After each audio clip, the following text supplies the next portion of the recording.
Welcome to Rugby Chat for yet another year. Welcome to OD2 Rugby Chat. Haven't done one for a couple of weeks. In fact, the last one was done by Mike Kerr. Look, I'd like to apologise to all our viewers for that. It was an absolute disgrace. I saw that from Hong Kong.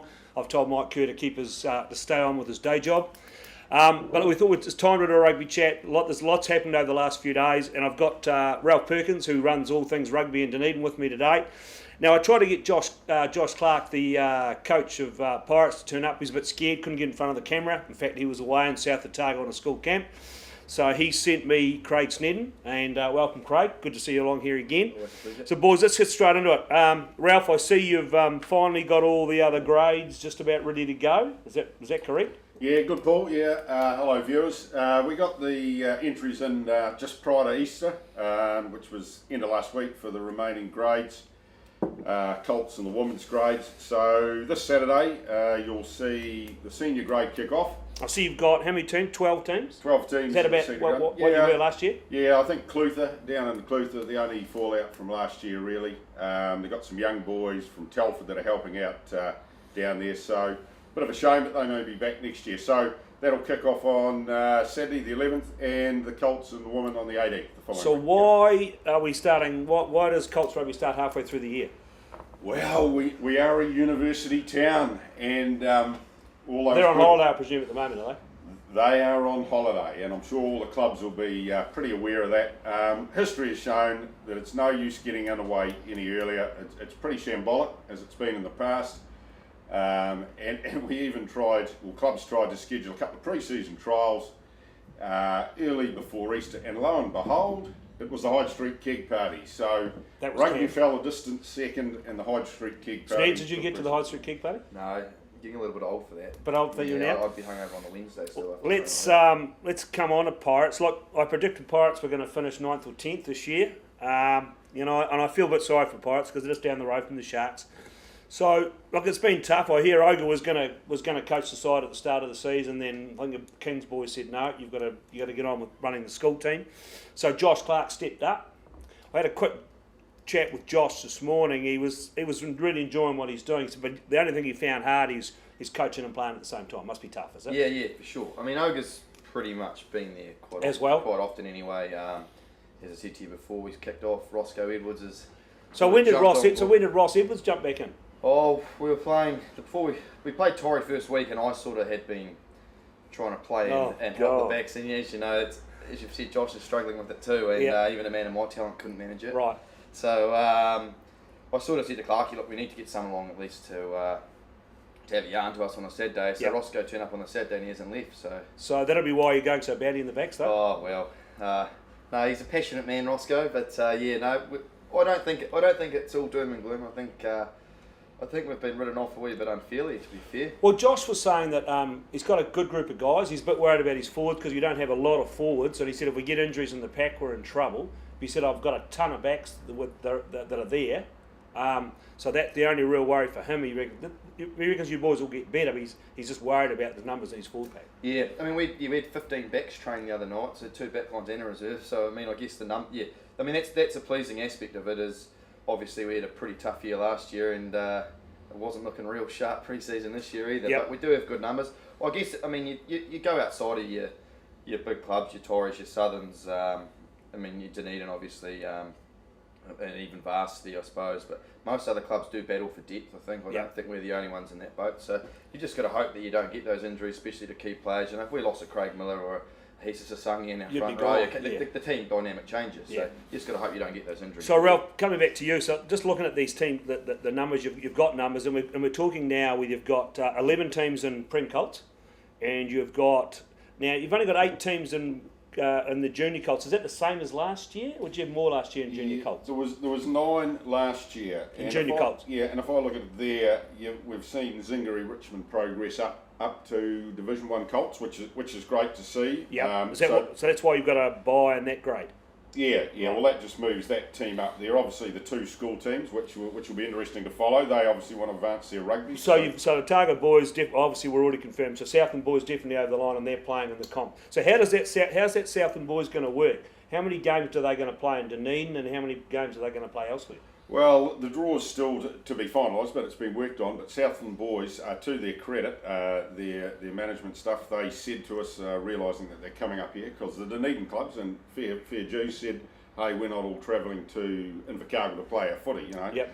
So it's up for them to come cap in hand. So they went out, got some sponsors, and they've come up with some funding to subsidise the transport from the metro clubs, and they've jumped on board. So, right, so that means that a metro club will go down there once every 2 weeks? Is that well, right? we'll be 2 or 3 weeks, but at the moment they've got enough. They've got subsidy for 5 clubs, and we've got 5 clubs that have indicated that they'll go down. They'll go down. It's not a bad idea, though, Steeds. I mean, you might think it's probably a bit crazy, but if you're on a Colts side, should be a good trip. Get away for 1 weekend. It's only 1 weekend a year you're talking about, isn't it? Well, that's right. Yeah. So 1 weekend, be good for a Colts team to go down there and have a few beers on the way back and dive into the Matara or something.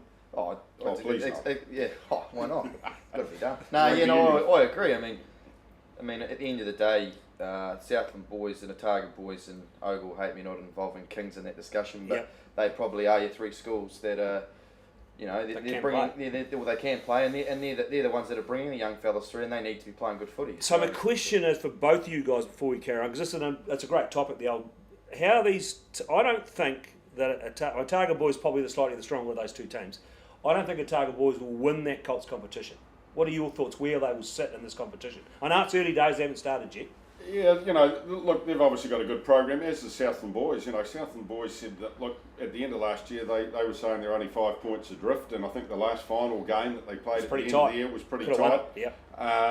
So, you know, and our role at the union's to look at, you know, the wider aspects of rugby and the good of it and keeping kids and people in the game. So, you know, if I look at it, Paul, the main clubs have always been pretty strong in Division 1 Colts. They'll be slightly older fellas, but the school teams will be fit. They'll be well drilled. They'll compete, but I'd say, you know, they'll be mid-table, maybe pushing towards a semi if they were lucky. Okay, so Sneds, what's your comment? You've come out of the Otago boys system. You train 40 hours a week up there. Now that you've got Super Coach 4 coaching them 5 times a day, they'll be competitive, but will they be right at the top of that comp? I honestly, I actually talked to Ryan. I was down at Kerry's Bay for a beer on a Sunday, and I bumped into him. Was he having a beer? Was he drowning in sorrows? Yeah, no, he was. Yeah, the cocktail balls when he was having there, but I didn't have on about that one too much. But honestly, I mean, when I was at school, we played Prem Colts. It's not a new thing. Otago boys done it for a long time, they did. and I honestly believe Otago boys. From talking to him, I think they'll be a top 4 squad. Right, I honestly do. Okay. And the thing that worries me with Southland boys is I think they'll be skillfully good enough, but it's the size. Otago boys, there's all these. Okay, everyone talks about who they import, who they shouldn't, but they've always got good size, so they'll compete. Southland boys obviously are a very good rugby school, and you never write them off. So I'd like to think that, as you say, as Perky said, I think mid-table would be. Would be a good finish, and I think OBs could be right amongst it. Okay, cool. Right, Ralph, let's come back to you. So, anything else we can talk about out of these? I see, if you look at your 8 teams in junior Colts, Dunedin are running half the competition. Has there been a bit of flack about that? They could have their own comp. Plenty, really. Plenty flack. But, I mean, at the end of the day, someone was telling me there was a young chap last year from Unicol, rather than enter in the social grade of rugby, I don't know whether they had a connection there or not, but he came out to the club with a whole team. And there's another one arrived this year. Out of the halls of residence. So my question is, they could have gone anywhere. You know, they could have gone to any club who whatever connection. So I don't know. So my question is that varsity rugby competition still going? Yes, yeah. My understanding it is. It kicks off in May. Yeah. I learned in one of your columns there that you're thinking. I thought it was. I heard they were thinking of disbanding it. No, what's happened is with the FIFA Junior World Footy Cup, FIFA are going to come in and they're going to upgrade all the grounds down at Logan Park, 1 and 2. You know, I hear we're banned. I hear rugby's been banned for all the time FIFA are here. I'm not happy about that. Yeah. No, there's been I might be exaggerating that slightly. Bit of backroom chat with DCC to get some grounds, but look, at the end of the day, for the length of the tournament, they're here from the end of May to June, but they've got to prep these grounds, get them like carpet, you know, for footy players, because they fall over, you know, next minute there's someone putting their hand up, but there'll be great grounds at the end of it. So I think what happened is, yes, definitely, we'll get them back later on. So my understanding is, where would the social rugby players be able to fit in and have their footy, because they played on those 2 grounds on Saturday. Yeah.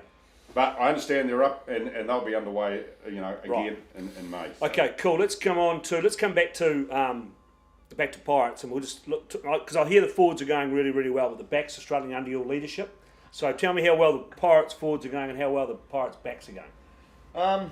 Yeah. But now we can blame Ross Edwards now. Yeah, well, that's right. Yeah, I can pass the buck a wee bit there. But no, I think obviously the Torre game probably was a bit disappointing. The score didn't reflect actually how we played. Southern scored a try on full time. It was only 24-3, and we could have had a couple ourselves. So I mean, we've competed there. We should have. The Varsity boys, they already hate me, so I don't care saying this. We should have knocked them over. Right. They were pretty weak. Fedis opened us up twice in about 10 minutes in the first half, and apart from that, they offered nothing. Right. And I'm going to say it right now. Flanagan will be I already had a crack down. at Flanagan after Right, the game, good. so he's already pissed off at me. Doesn't Right. worry me. And then Alhambra was there for the taking, and that was our own doing. We just got it wrong. So yeah, the forwards are going. Obviously. You've got a Super 15 player at one prop, and you've got an ITM Cup player at the other prop. I mean, they're two of the best props going around town. If not, I think they are the two best props. But I mean, Well, so do I, as we'll come on to. Aki will argue, and he's a very good player in his own right. But I guess our backline just probably lacks. Alhambra Union, they just showed us. I mean, they just scored 2-3 tries off nothing, and we can't do that. We haven't been able. We can't even do it when we have an overlap. We seem to be able to put through it. So that's. I guess we forgot how to win would be a good way of putting it, and that's where we're struggling. Righto, so Ralph, you've got something you want to talk to me about briefly, which is you've shipped me this logo about the the 100th anniversary of World War One. So what are you planning to do with this thing? Well, this is New Zealand rugby. Obviously, go back a step. This year is the 100 years of the Great War, World War One, and New Zealand rugby wanted to bring the analogy of the rugby and how it supports, and it's linked to the chaps who went away for the country and fought in the war. So they've come up with this Rugby Remembers logo. Yep. And they've sent it around different unions.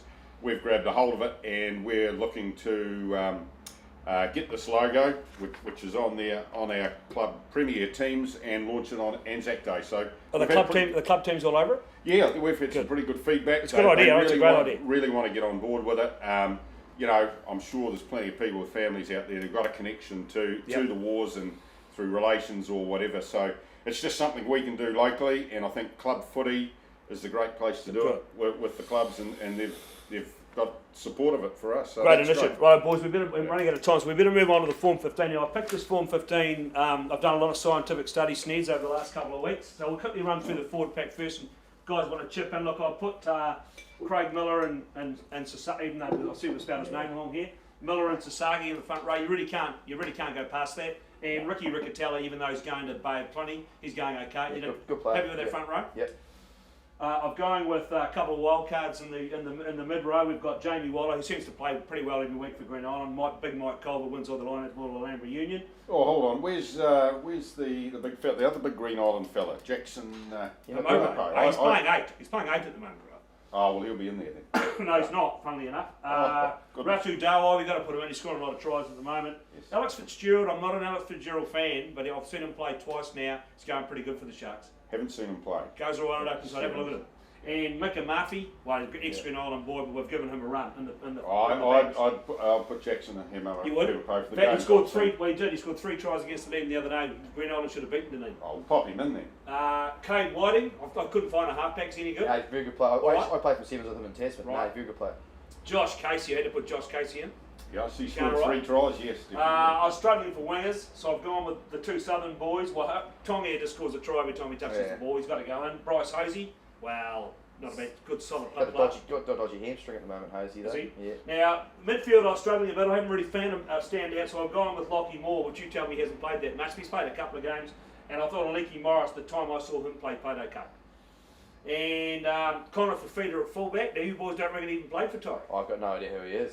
Yeah, I haven't come across him, Paul. I'm not going to say he doesn't exist, but I was away at Easter, so... all I saw, I read the ADT, I was struggling for a fullback, I read the ADT on Tuesday, and he must have scored an outstanding try. So might have the wrong colour jersey on, maybe. That might be the problem. That could be, yeah. Well, we can change that next week.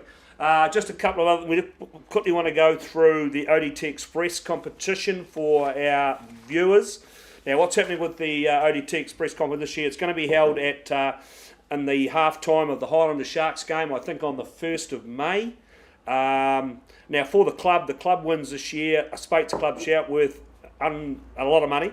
Barbecues and tools from placemakers, 20 dozen oysters to raffle, 30 Gilbert balls and bragging rights, and the player wins.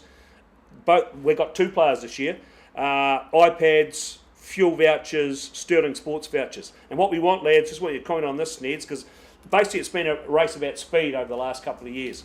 We want to change it this year, and we're going to make it, we want an over 100 kg forward and an under 100 kg back, so they'll be racing in a 2-man team with a lot of skill elements involved, which I can't talk about.